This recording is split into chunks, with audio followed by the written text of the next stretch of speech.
What is going on? What's happening? Today we are making a video on how to travel Southeast Asia.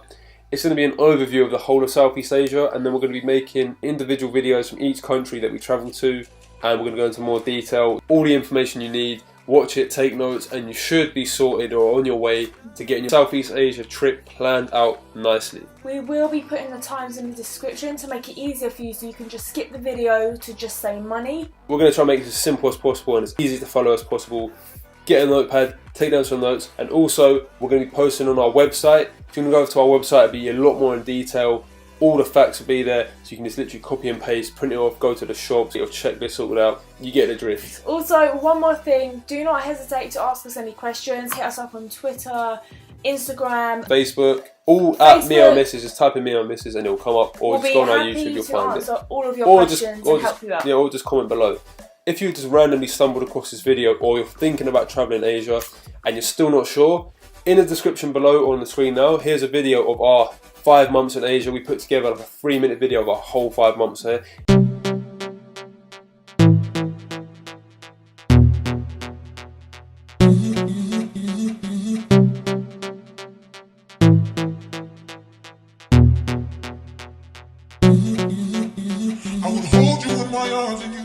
It will give you a bit of a better idea of exactly what goes down out there. And also, we filmed every single day when we was out there. We made daily videos, daily vlogs. So if you go onto our vlog channel, we'll put the link in the description as well. But you can see every single day we went out there, we filmed, and you can get a bit of a better understanding of what Asia is actually like. So the link's in the description for that as well. Okay, so let's get straight into it with the route that we done. So we took a flight from London to Bangkok. I think mostly all travellers will start their journey in Bangkok. We stayed around 4 days. I think that's the perfect time to get a feel of it and then move on.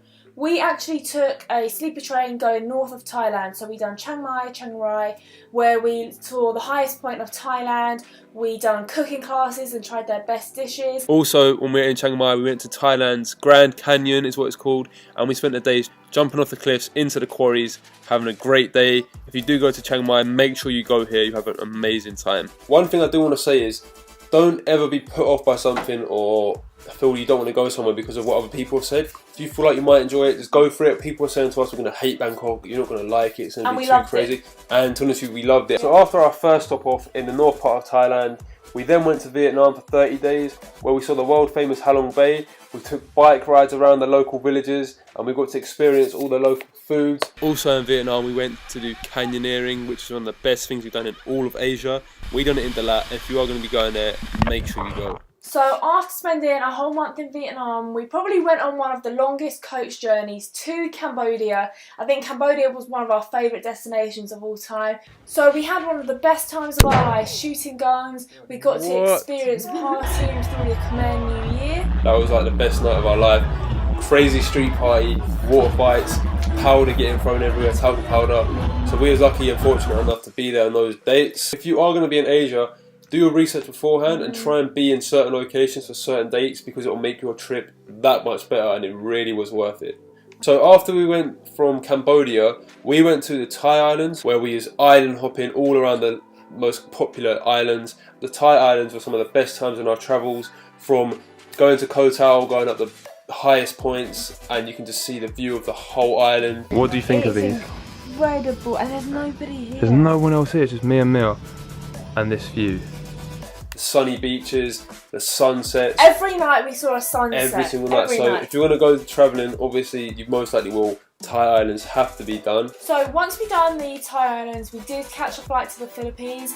Unfortunately, we got sick actually throughout our whole time in the Philippines. However, it is really beautiful. From what we saw, beautiful places. The friendliest people in our travels were there. Amazing moped adventures. Don't be put off about the amount of flights you have to get. You can get really cheap flights. So yeah, not many travellers do the Philippines. That's why when we went there was hardly any tourists, but do it. And then to end our trip off, finally we did go to Indonesia, where we only went to 2 locations. However, a beautiful country, very different. Each country we went to was completely different. So make sure you go and see as much as you can. In Indonesia, we went to the monkey forest, where a whole forest full of monkeys. They were quite crazy though, they did try attacking us. And we went to the amazing rice terraces. Also, we did do a stop off twice in Malaysia where we spent one day exploring there. If you want to check out the video there or in the description, we had an amazing time there. Malaysia was another one of our favourite destinations. So that was a route we personally done. To sum it up, we went from Bangkok in Thailand to the north part of Thailand, then we went to Vietnam, done the whole of Vietnam, then moved on to Cambodia. After Cambodia, we went on to the Thai islands, then to Philippines, and then ended our trip in Indonesia. That is a possible route you could do. You can always mix it up, do it other ways, but that's quite a popular route, and we found it to be very smooth and easy to follow. We will be doing a more in detail video of each country that we travelled. Make sure you check out our individual videos that will be coming out in the next few weeks. A lot more detail if you're planning your trip around these countries. So for the first topic we're going to cover is the budget, how much we spent out there, all of that stuff. So me and Mia, we both had about £5,000 each, and that lasted us very well. We came back with a little bit of extra money. Every country is extremely cheap. Some countries do vary in prices though. For example, Cambodia was the most expensive, Vietnam was the cheapest. For me and Mia, because we were boyfriend and girlfriend, our budget was slightly higher. We went to a bit more pricey hotels, hostels. The only thing you need a bit of extra money for is travelling around and doing activities. Things like if you want to go scuba diving, things like that. So our budget was £1,000 each per month, which is more than enough. That covers you for food, activities. If you're into drinking, that covers it. So that really is a good budget to have. Even though you're spending your money and you're on a budget, if you do have money left over, it's always good to save, put aside it. Don't just spend it because you have the money there, because you will have flight costs, travelling around, sometimes food might be more expensive. It is always good to have some money left over. So overall the budget, we survived off about £40 each a day. Sounds like quite a lot.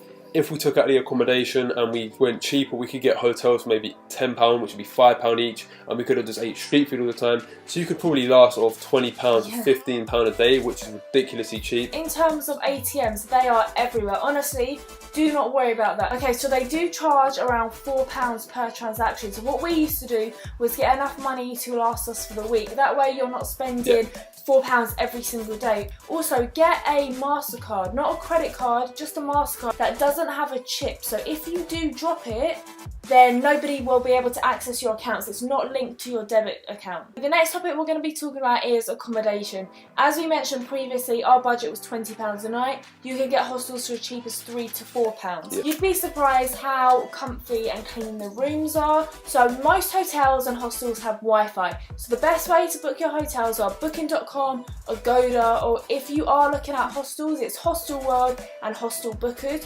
We wouldn't recommend this personally, but you can walk into a hostel and get a room for the night.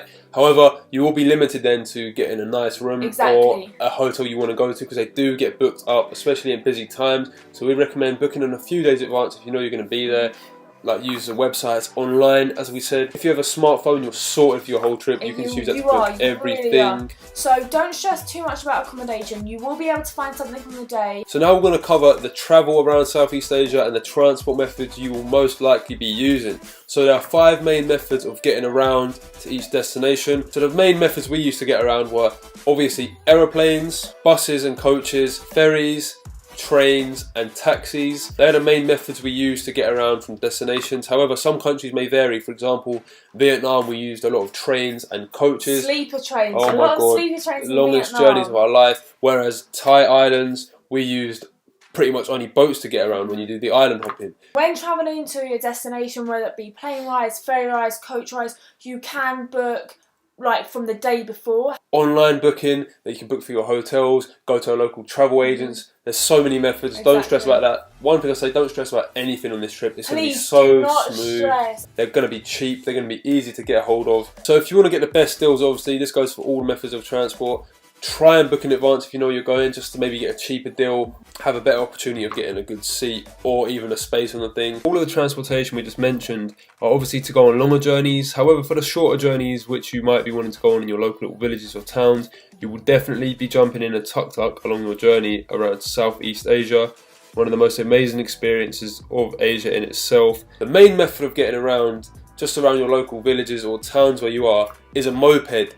And also bicycles, but mainly you'll see so many mopeds, especially in Vietnam. We saw millions. Especially tourists. Yeah. The roads are safe out there. I had no experience of driving a moped. found it easy to get around. When we done the Thai Islands, we had the most incredible times on the moped. You just get to you see more, yeah. So if you do feel confident, get a moped out. Be safe. The amount of people you see, amount of tourists you see with all cuts in their arms, being fucked up because they fell off their mopeds. Be safe on it. Don't be stupid. Also, one tip: if you do crash your moped, expect to pay as much as they offer. And two, if you crash your moped into somebody else, you could pay for their moped to get fixed, their medical fees. Remember, you're not from their country, so they can rip you off as much as they want. Exactly. Also, be aware you do need an international driving license. Even though I didn't have one, you are supposed to have one. So if you do get into trouble out there, you can get in a lot of shit. Do your research beforehand.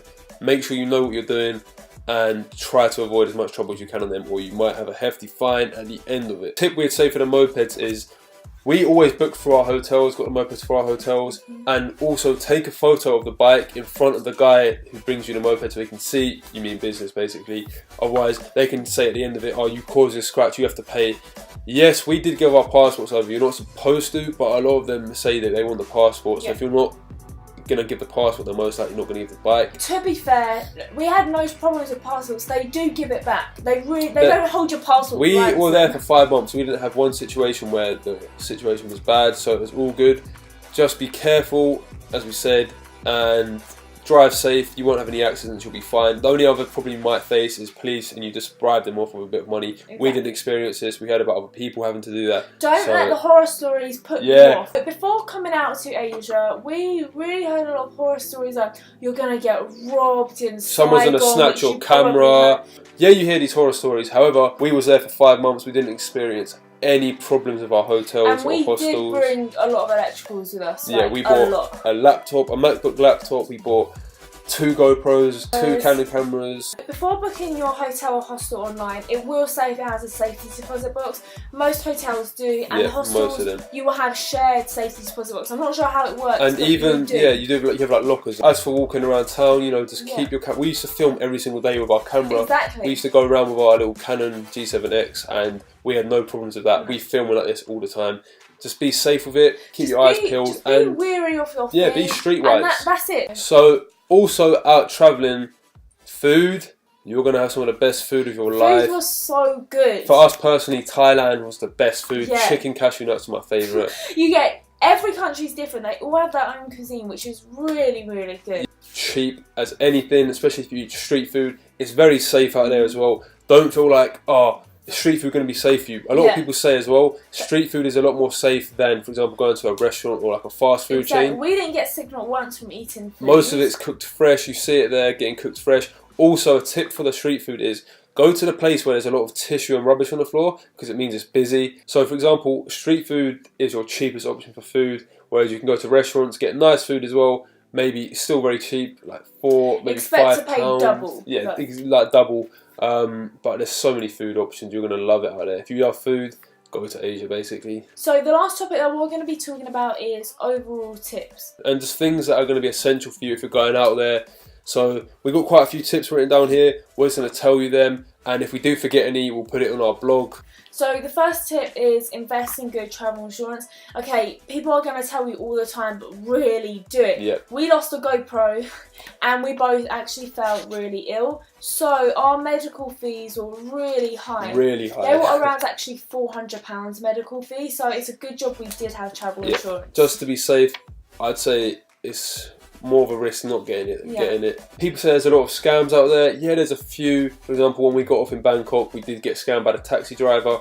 Always look for a meter in the taxi, or look up the prices beforehand to get a rough idea so you're not getting too ripped off. Yeah, make sure you settle a price before entering the tuk-tuk or taxi, otherwise they can charge you whatever they want. Meter taxis are actually the most cheapest way of transportation. Definitely. Be aware there are a few little petty scams here and there. You can research online, but they'll try and tell you, oh, this place is closed, go to this place, and they'll get commission for that. Other than that, we didn't really get scammed by anything else, did we? No, we really actually didn't have any scams. I think you can research the scams online. There's quite a few. One of the main scams is going to be down to money. So when they see Westerners, they're going to try and charge more money. And speaking about money, always try and haggle down. So if you go to a place, try and knock them down 30-40%. They're more than willing to do it. One major tip I'd say for everyone going out backpacking, do your research in all areas. Do your research on the route, on the area you're going to, on scams in that area. all of that. If you have knowledge, then you're more than likely going to have a better understanding of what to do when you get there, and you won't be so overwhelmed when you arrive in the place and not knowing what to do. So just do your research before. You can get books like Southeast Asia on a Budget by Lonely Planet, I think it was. There's many websites, blogs, so just do your research and you'll be fine. That's my main tip I can give everyone who's going to be going. Another tip would be, don't plan the whole thing before you go. We was going to plan everything from date to date. And book the hotels for each destination. But you might fall in love with a place like we did in Koh Tao. We stayed there 5 extra days. Yeah. So just go with the flow, be around a week in advance. Some people actually just go day by day. They don't even know where they're going to be. We met many people tomorrow. When we say, where are you going tomorrow? They're like, I don't know. Can't stress enough how relaxed Asia is and how it just flows so smoothly. We had a massive rucksack. It was like 70 litres, and when we came back to England we unpacked it and we put a whole pile aside of things we didn't actually use. So don't overpack. We did actually pack very little clothes. The main thing that took up room for us, because we were making vlogs every single day, was a lot of our electrical gear. So you can easily pack a bag, 70 litre one like we got, make it nice and light, a few clothes. I think you could do a 50 litre. Yeah, and you can buy clothes out, and you can buy t-shirts for £2, so don't worry about that. Don't overpack, underpack if anything, and then buy shit out there. So there's just a few main tips we have. We're not going to go into crazy detail in the video because it could go on forever. So go and check out our blog. We're going to put a whole list of all the tips you'll need to know, and it'll be quicker for you to just read and take down the notes rather than us just giving you a whole list now. So that's the overview of Southeast Asia. So we covered everything we thought that you would need to know for the overview. We will be creating the how to travel Thailand, how to travel Vietnam, how to travel Cambodia, how to travel Philippines, how to travel Indonesia, going into more detail, the budget we spent there, how long we was there for, tips in those countries. Everything. So we hope you enjoyed the video. I hope it helped you out. And also, don't forget, do not hesitate to ask us questions. Hit us up. More than happy social to media, answer we'd them. love to answer and help you out. Or email us, emails in the description. Me and my missus at gmail.com. Stay tuned for our videos on how to travel each country, and we hope this was helpful. Also, one more thing. You are going to have the time of your lives. Enjoy it, embrace all the different cultures. You are going to have so much fun. We wish we were there again. We went for 5 months and we will be going back, definitely, without a doubt. Thank you for watching our video. Hopefully it helped you out, because we covered all the things we wanted to know before going out there. And also, if we did inspire you to travel Asia, send us some of your pictures. Yeah, let us know. I'd love to see what you guys are up to. We would love to know.